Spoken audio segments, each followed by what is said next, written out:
पश्चिम बंगाल विधानसभा चुनाव के बीच इंदौर पहुंचे भाजपा राष्ट्रीय महासचिव कैलाश विजयवर्गीय ने जनप्रतिनिधियों की अहम बैठक लेकर कोरोना की चेन तोड़ने पर चर्चा की।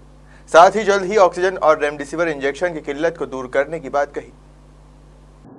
मध्य प्रदेश की आर्थिक राजधानी इंदौर में तेजी से फैलती कोरोना महामारी से चिंतित भाजपा राष्ट्रीय महासचिव कैलाश विजयवर्गीय पश्चिम बंगाल विधानसभा चुनाव के बीच इंदौर पहुंचे, जहां उन्होंने सबसे पहले कोरोना की रोकथाम को अहम बैठक ली, जिसमें प्रशासनिक अधिकारियों के साथ जनप्रतिनिधि मौजूद रहे। भाजपा राष्ट्रीय महासचिव कैलाश विजयवर्गीय का कहना है कि कोरोना की दूसरी लहर ग्रामीण क्षेत्रों तक पहुंच गई है, जिससे लगातार मरीजों की संख्या में इजाफा देखा जा रहा है। वहीं आने वाले दिनों में इंदौर में कोविड सेंटर की संख्या बढ़ाई जाएगी, ताकि मरीजों को इलाज के लिए परेशान न होना पड़े। साथ ही 2-4 दिनों के भीतर ऑक्सीजन और रेमडेसिविर इंजेक्शन की किल्लत दूर होगी। अभी माननीय मंत्री जी और शंकर जी ललवानी के नेतृत्व में एक जिला प्रशासन के साथ बैठक हुई है और बैठक में वर्तमान समय में क्या परिस्थिति है, कोविड को लेकर जिला प्रशासन की क्या तैयारी है और भविष्य में यदि ये बीमारी और बढ़ती है तो उसकी क्या तैयारी है।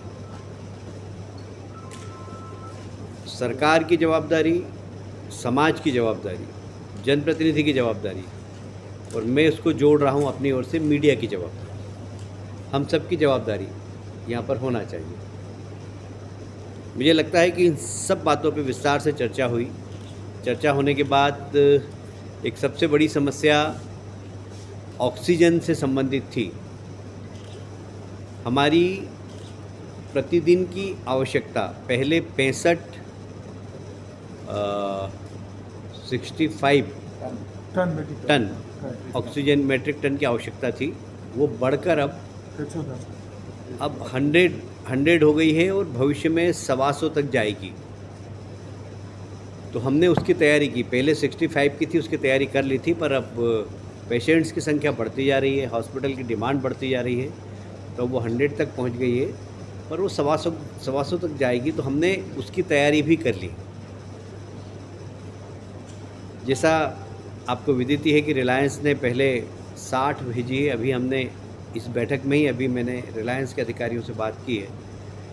उन्होंने कहा कि हम 100 तक भी दे सकते हैं, पर हमारे पास कंटेनर नहीं है। तो अभी कंटेनर की व्यवस्था करने के निर्देश जिला प्रशासन को दिए हैं कि आप कंटेनर की व्यवस्था करें। जामनगर से 100 मेट्रिक टन ऑक्सीजन आ जाएगी। 2-3 दिन में ट्रांसपोर्टेशन की व्यवस्था हो सकेगी। अभी 60 टन तो आ रही है। इसके साथ ही कल मैं रात को पीतमपुर गया था। पीतमपुर में हमारे 2 मित्र हैं, मेरे बड़े पारिवारिक मित्र हैं। एक संजय अग्रवाल, जो लगभग पहले उन्होंने 600 का कहा था, फिर 1000 का कहा, अभी 1200-1400 सिलेंडर रोज़ भर रहे हैं और निःशुल्क दे रहे हैं शहर। एक बड़ा खर्चा कर रहे हैं शहर के हित के लिए। बोले इस शहर ने मुझे बहुत दिया, तो इस विपरीत परिस्थिति में मुझे भी शहर को कुछ देना चाहिए, ऐसा संजय अग्रवाल जी ने। हमने कहा कि कुछ हम नॉमिनल आपका बिजली का बिल, खर्चा ये सब दे देते, तो उन्होंने बिल्कुल नहीं, मेरी जवाबदारी है कि मुझे शहर के लिए कुछ करना चाहिए। तो अभी 1200 से 1400 सिलेंडर डेली दे रहे हैं। बीमारी कहाँ तक जाएगी, हमें दूर दृष्टि भी रखना होगी। तो एक तो वर्तमान जो हमारे पास इंफ्रास्ट्रक्चर है, जैसे हमारे पास M5 के अंदर अभी 2 फ्लोर खाली है, उस 2 फ्लोर के अंदर पूरे बेड, पूरे ऑक्सीजन की व्यवस्था हम करेंगे। गीता भवन, रमेश जी ने बताया ESI हॉस्पिटल, वहाँ 200 बेड हो सकते हैं। चाचा नेहरू हॉस्पिटल, सेवा कुंज, बापना मेट्रो हॉस्पिटल, गुरुजी न्यास, ऐसे सब हॉस्पिटल्स के बेड और ऑक्सीजन का पूरा नेटवर्क हमें खड़ा करना है। ये हमने 8 दिन का समय दिया है। हमारे पास 1500 बेड और तैयार हो जाएंगे, जिसमें लगभग 100 ICU के होंगे। और तो ये हमारी भी अभी तैयारी प्रारंभ हो गई है। एक सबसे बड़ी समस्या है रेमडेसिविर इंजेक्शन की। 2 भागों में हमारी चिकित्सा व्यवस्था है, एक सरकारी, एक प्राइवेट। सरकारी हॉस्पिटल में जो भर्ती होता है उसको तो इंजेक्शन मिल रहे हैं, पर प्राइवेट में हॉस्पिटल में है उसको इंजेक्शन नहीं मिल रहा है। आज मैंने कहा कि हमारे लिए पेशेंट है, चाहे प्राइवेट का हो चाहे सरकारी का, प्राइवेट वालों को भी मिलना चाहिए। तो यदि इनके पास एक्स्ट्रा आ जाते थे तो ये लोग स्टोर कर रहे थे। अभी हमने भोपाल बात की अधिकारियों के सामने ही और ये निर्देश दिए कि वे जितने पेशेंट हैं उतने ही इंजेक्शन अगले दिन के लिए रखें, बाकी तत्काल प्राइवेट हॉस्पिटल को दे दें। अभी 1500 इंजेक्शन अभी तत्काल प्राइवेट हॉस्पिटल में डिस्ट्रीब्यूट हो जाएंगे। मैं भी अपने स्तर पर, सरकार भी अपने स्तर पर इसका प्रयास कर रही है। मुझे लगता है कि इंजेक्शन की समस्या भी 3-4 दिन में हम ख़त्म करने की कोशिश करेंगे। एक बल्क ऑर्डर हमने दिया है, यदि वो सक्सेस हो गया, यदि वहाँ से आ गया तो एक 5-10 हज़ार इंजेक्शन एक साथ आ जाएंगे। तो जो अभी एकदम लोग भाग रहे हैं इंजेक्शन के पीछे, वो दूर हो जाएगी। तीसरा हमने एक वैक्सीनेशन भी लोग नहीं करा रहे हैं, भय का माहौल है, उसको लेकर उनको कैसे आज हमने कहा है कि ग्रामीण क्षेत्र में मोबाइल वैन ले जाए और ग्रामीण क्षेत्र में भी टेस्टिंग कराना प्रारंभ करें। देखिए, पिछली बार कोविड नियंत्रण में इसलिए हो गया था कि शहर के अंदर, अभी हमें थोड़ा सा आगे बढ़ना पड़ेगा ग्रामीण क्षेत्र में। कल मेरी बड़वानी, खंडवा, खरगोन यहाँ पर भी बात हुई, तो वहाँ पर भी पेशेंट की संख्या पिछली बार बहुत कम थी, इस बार बहुत ज़्यादा है। तो आज पवन शर्मा जी भी मीटिंग में थे, तो मैंने कहा आप वहाँ के संसाधन को अपग्रेड करिए जिससे वहाँ का प्रेशर इंदौर में नहीं आए।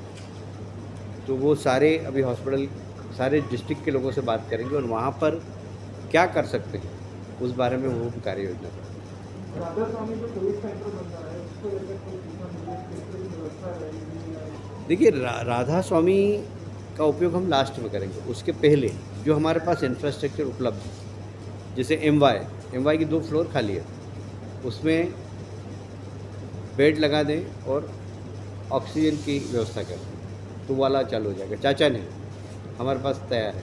रमेश जी के क्षेत्र में ये साइड, वो हमारा चालू है। आपके क्षेत्र में सेवा कुंज हॉस्पिटल, गीता भवन हॉस्पिटल, महेंद्र बाबा ने बोला, ये सब ये ऐसे 1500 बेड अभी हम विदिन ए वीक तैयार कर देंगे, जो जिसमें ऑक्सीजन मिलेगी। उसमें 100 आईसीयू भी हो जाएगी। तो इसलिए भविष्य की प्लानिंग भी कर रहे हैं। और राधा स्वामी वाला कोविड केयर सेंटर होगा, वो बहुत बात की बात है, पर हमें इतना दूर की भी सोचना है कि कल से अगर ज़्यादा परेशानी आ जाए तो पैनिक नहीं हो, अराजकता नहीं हो। सरकार की व्यवस्था पूरी है, इस प्रकार की तैयारी। स्टाफ की कमी सर आ रही है जिसके बाद भाजपा राष्ट्रीय महासचिव का कहना है कि इंदौर में कोरोना की चेन तोड़ने के लिए जनता कर्फ्यू लगाया है, लेकिन इसका कोई असर दिखाई नहीं दे रहा है। वहीं कैलाश ने पश्चिम बंगाल विधानसभा में जीत का भरोसा जताते हुए कहा कि 100% इस बार भाजपा की सरकार बनेगी। वहीं कांग्रेस नेता राहुल गांधी पर भी जमकर निशाना साधा। इस कोविड की चेन को तोड़ना, मुझे ऐसा लग रहा है कि एक जनता कर्फ्यू जरूर लगा है, पर आप लोगों को कर्फ्यू दिखाई देता है कि नहीं?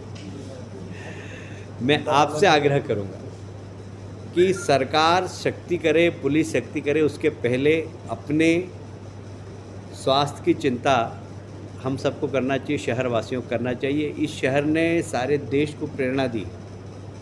यह वो शहर है जो लगातार सफाई के क्षेत्र में 1 बार नहीं, 2 बार नहीं, 3 बार नहीं, 4-4, 5-5 बार लगातार आया है। वो इसलिए कि जनता ने, मैं इसका श्रेय नगर निगम को नहीं देता हूँ, मैं इसका श्रेय इंदौर की जनता को देता हूँ। इस कोविड की लड़ाई का श्रेय भी जीतने का अगर किसी को जाएगा तो इंदौर शहर की जनता को जाएगा। इसलिए आत्मनियंत्रण करना बहुत ज़रूरी है, आत्मसंयम बहुत ज़रूरी है। बहुत ज़रूरी हो तो घर के बाहर निकलें। जनता कर्फ्यू अभी कहीं दिखाई नहीं दे रहा। पुलिस अगर डंडा लेके खड़े रहे और हम घर में बैठे रहें, घर में घुसें, तो अच्छा नहीं है। हम खुद नियंत्रण करें, हम खुद कहें कि भाई हमें बाज़ार में नहीं घूमना, कोविड को रोकना, क्योंकि कोविड की चेन को तोड़ने का सबसे बड़ा माध्यम यही है कि कम से कम लोगों से मिला जाए। और वो जब भी संभव है, जब बहुत ज़रूरी काम हो तो हम घर के बाहर निकलें, अदरवाइज़ निकलने की ज़रूरत ही नहीं, हम घर में ही रहें। तो जनता कर्फ्यू का पालन जनता को खुद को करना चाहिए। और मैं मीडिया के लोगों से कहूँगा कि आप इसको आप बहुत बड़े माध्यम हो सकते हैं कि इस जनता कर्फ्यू की सफलता के लिए आप से आग्रह है कि आप जनता को अवेयरनेस लाने के लिए आप लोग भी कोई अभियान चलाएं। देखिए, कल छठे चरण के चुनाव हैं और मुझे लगता है कि कल ही हम कंफर्टेबल मेजॉरिटी में आ जाएंगे, कल के मतदान के बाद 7वें 8वें में हमारी सीट 200 तक पहुंचेगी। तो हमारी जो तैयारी है वो बिल्कुल परफेक्ट है और हम 100% सरकार बनाएंगे। मैं आपको बहुत जवाबदारी के साथ कह रहा हूँ कि वहाँ भारतीय जनता पार्टी की सरकार बनेगी।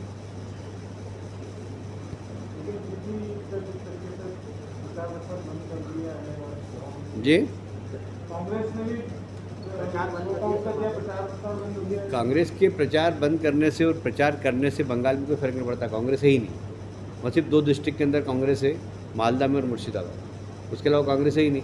दोनों डिस्ट्रिक्ट में राहुल गांधी सभा करके आ गए, वहाँ लोग ही नहीं आए, उनका काम खत्म हो गया। राहुल गांधी ने बोला मैं बंगाल में सभा नहीं करूँगा। तो भैया तुम्हारे कार्यक्रम थे क्या पहले? ये तो बताओ कि तुम्हारा ये शेड्यूल था और मैंने कैंसिल किया। कोई शेड्यूल ही नहीं था। 2 जिले में कांग्रेस ने, वहाँ 2 जिलों में उन्होंने सभा कर दी, उसके बाद उनके पास कोई काम ही नहीं था। अब कोविड पॉजिटिव भी हो गया है जी, अब कोविड पॉजिटिव हो गया। झूठ बोलने के बाद ऐसे ही होता है। गौरतलब है कि इंदौर शहर में पिछले कई दिनों से 1600 से ज़्यादा कोरोना मरीज प्रतिदिन आ रहे हैं। वहीं मौत का आंकड़ा 1069 तक पहुंच गया है, जिसके चलते जहां शासन प्रशासन चिंतित नजर आ रहा है, वहीं आम जनता में दहशत साफ देखी जा रही है। ब्यूरो रिपोर्ट, खबर मध्य प्रदेश, इंदौर।